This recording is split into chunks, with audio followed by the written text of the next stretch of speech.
Gibran dikatakan pengecut, ya dikatakan oleh para pendemo atau aktivis mahasiswa.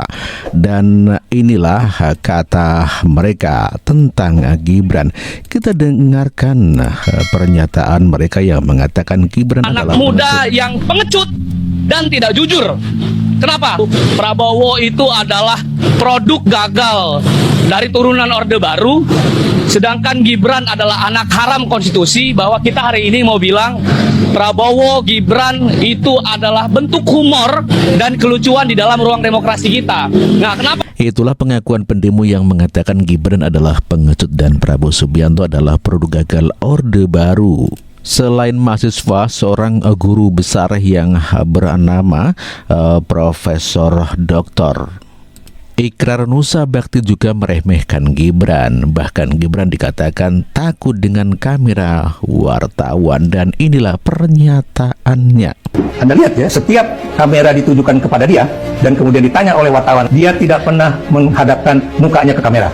Dia selalu berasal dari samping ya. Buat saya itu berarti dia tidak punya kecanggihan di dalam menjawab pertanyaan-pertanyaan media massa. Ya. Selalu habis itu langsung, udah nanti ya, langsung tutup jendela kalau dia di mobil. Apa artinya itu? Bagaimana kalau dia menjadi wakil presiden atau calon wakil presiden kalau kemudian nggak berani menatap mata orang, nggak berani menatap mata para jurnalis, dan juga nggak berani. Itulah hinaan ya Ikrar Nusa Bakti dan juga ya mereka para mahasiswa yang menghina Gibran tidak berani berdebat atau diskusi publik.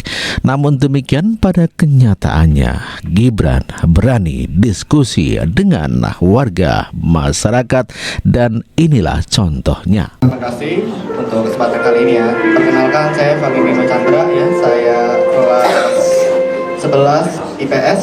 Saya kali ini ingin bertanya kepada Pak Gibran, apa target pencapaian Pak Gibran pada tahun 2020? Kesehatan, ekonomi, atau yang lain-lain?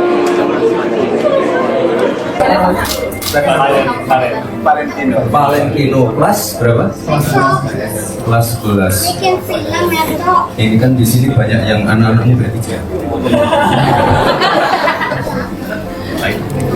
Ini pertanyaan yang bagus ya. Kamu tahun lalu lihat debat nggak? Kamu udah bisa nyoblos? Belum. Oh belum? Masih 16 tahun. Hah? Ya masih 16. Masih 16 ya, tapi pertanyaannya bagus. Beberapa hari ini dan beberapa hari ke depan saya ingin mengunjungi gereja-gereja yang sedang merayakan ini acara Natal untuk anak dan remaja. Kebetulan hari ini di Wahid Hasyim ini. Kenapa fokusnya di situ? Mungkin teman-teman yang sering melihat saya di TV, saya sering mengunjungi juga tempat-tempat yang sedang mengadakan uji coba makan siang gratis. Kamu sekolah di mana? Saya di SMA Hati Suci. Oke, tunggu dulu ya. Tahun depan. Kenapa kita pengen fokus ke anak-anak, remaja? Karena kita nanti dapat bonus demografi. Tahu bonus demografi? Jadi nanti Indonesia isinya anak-anak muda produktif semua.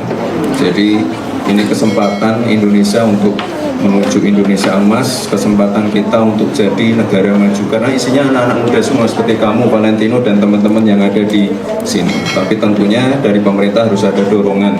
Jadi kita kasih makan siang gratis, penanganan stunting itu selalu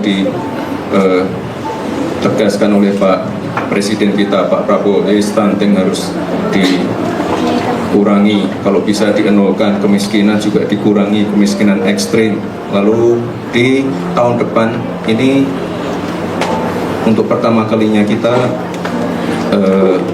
punya anggaran pendidikan itu tinggi, paling tinggi sepanjang sejarah. Jadi kita ingin merenovasi sekolah-sekolah yang sudah rusak, memperbarui alat-alat yang ada di sekolah, labnya segala macamnya. Jadi nanti benar-benar Indonesia itu bisa menuju Indonesia emas, dan motor penggeraknya ya anak-anak muda ini. Jadi hari ini saya di sini, besok mungkin saya ada di Sumatera. Saya juga pengen melihat acara-acara Natal tapi yang ada anak-anak mudanya. Nah itu udah.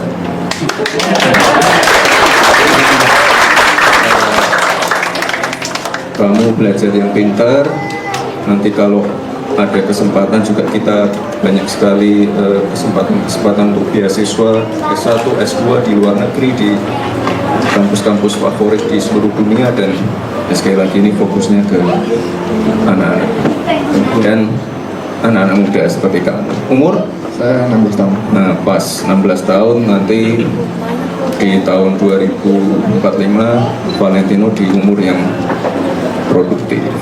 Itu ya. Oke.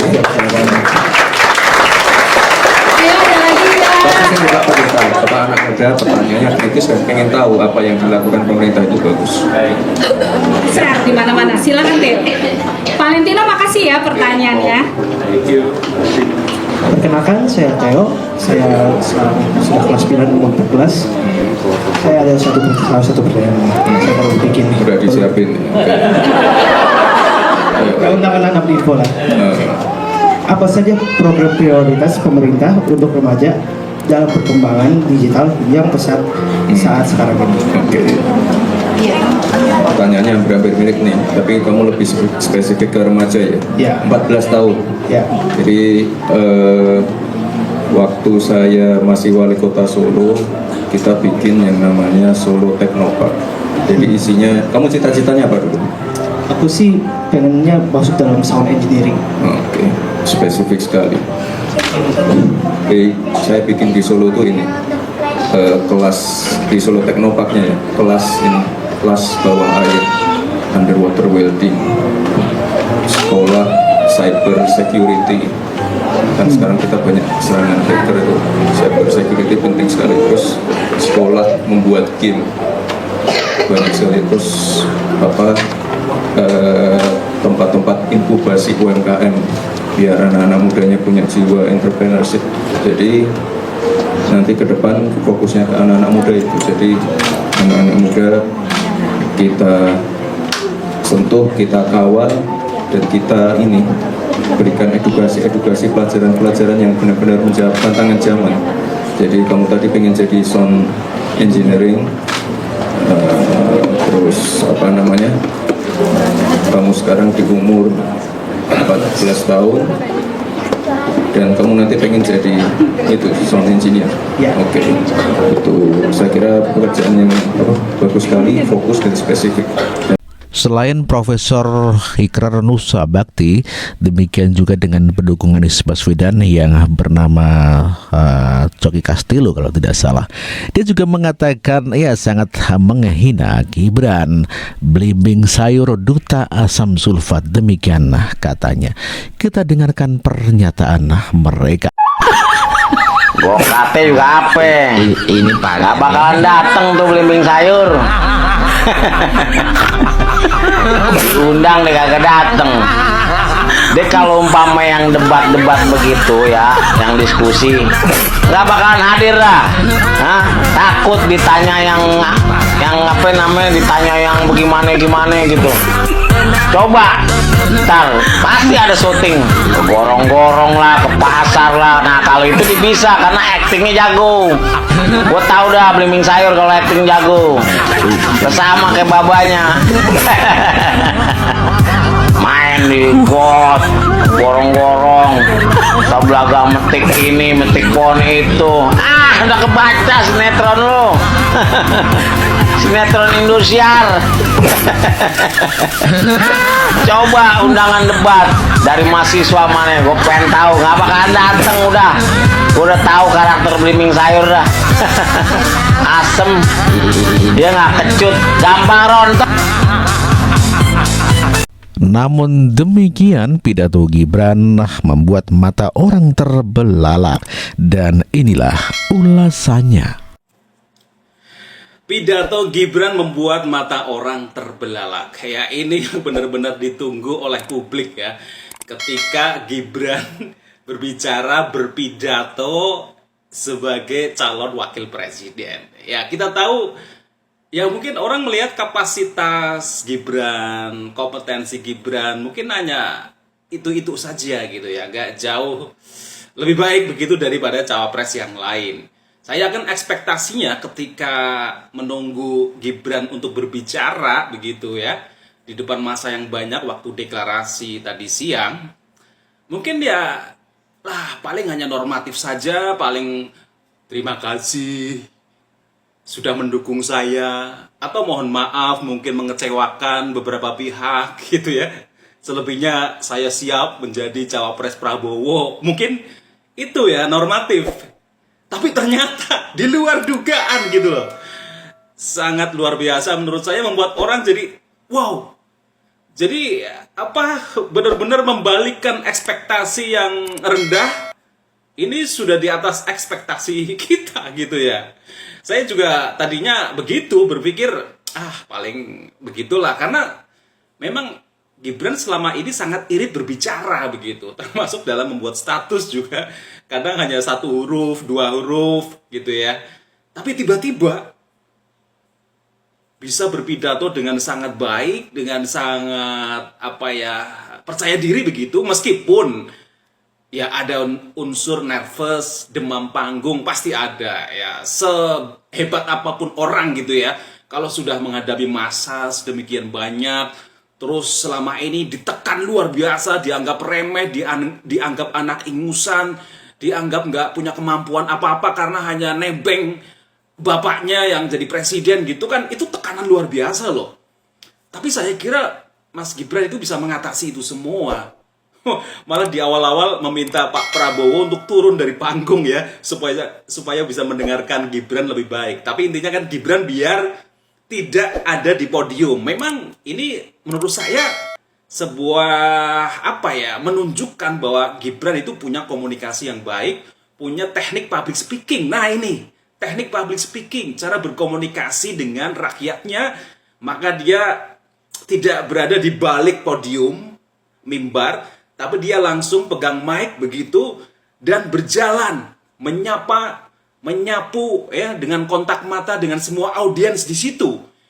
Nah, itu menurut saya sangat keren dari sisi gestur. Gesturnya udah dapet ya. Artinya ada kontak mata, ada ekspresi, awal dia senyum dulu, baru dia mulai ya menyapa Pak Prabowo. Tenang Pak Prabowo ya.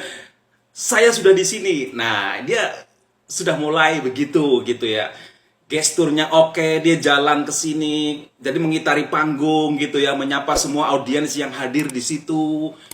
Terus ada gerakan tangan, ya itu penting sekali loh. Ketika kita bicara itu ada gerakan tangan, ada ekspresi wajah yang mendukung, ada kontak mata, ada gestur ini. Nah itu penting, meskipun ya saya melihat ada ekspresi-ekspresi memang ketegangan ada, nervous ada, itu lumrah, ya itu sangat lumrah. Tapi yang luar biasa menurut saya tadi, keberanian dia lepas dari podium atau mimbar, dia hanya pegang mic, ada gerakan tangan, dan pakai alat peraga yang menunjukkan itu banyak kartu-kartu itu ya. Ya, meneruskan program-program Jokowi ya. Nah, itu luar biasa menurut saya, di luar ekspektasi kita ya. Tadinya ekspektasi kita rendah lah kepada Mas Gibran, tapi ternyata wow gitu. Nah, ini menurut saya jadi tantangan tersendiri ya buat para capres dan cawapres yang lain. Wow, Gibran sudah mengeluarkan kartu asnya ibaratnya ya, sudah mengeluarkan program-programnya. Sementara yang